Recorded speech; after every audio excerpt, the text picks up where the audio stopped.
The reason we're looking at these things is because these are life attitudes.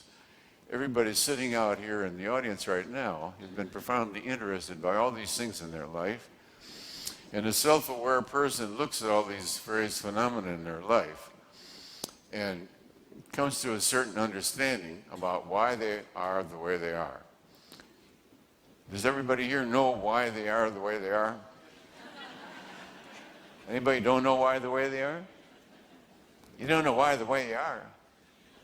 Where'd you grow up? Well, you need a psychiatrist.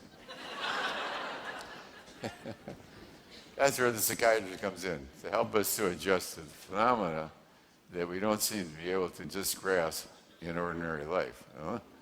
So we have to surmount. These are the things that we have to surmount. And by our spiritual evolution, we transcend these things which to other people are limitations. So I don't want anybody out there to have any limitations.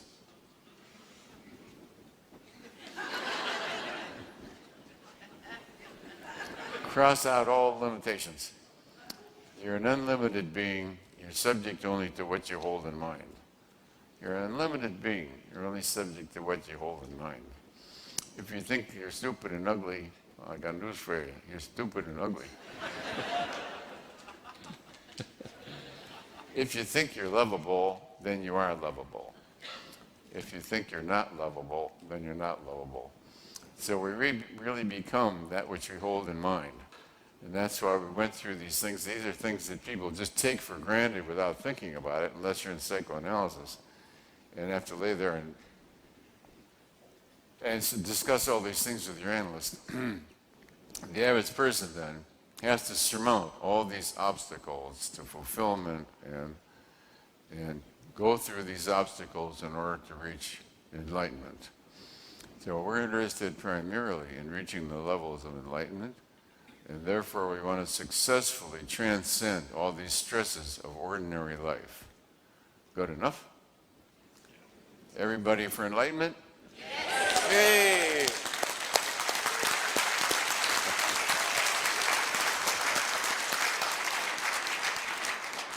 So you work like a dog to reach enlightenment, and then you realize there's nobody to become enlightened. You thought there was somebody or some individual that's going to become enlightened, and you find out that that's fiction.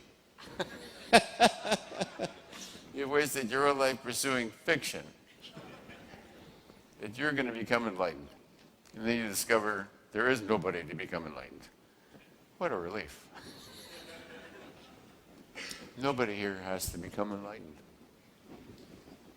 You don't have to buy into that goal of life. You say, the heck with enlightenment. I just want to be stupid and ugly.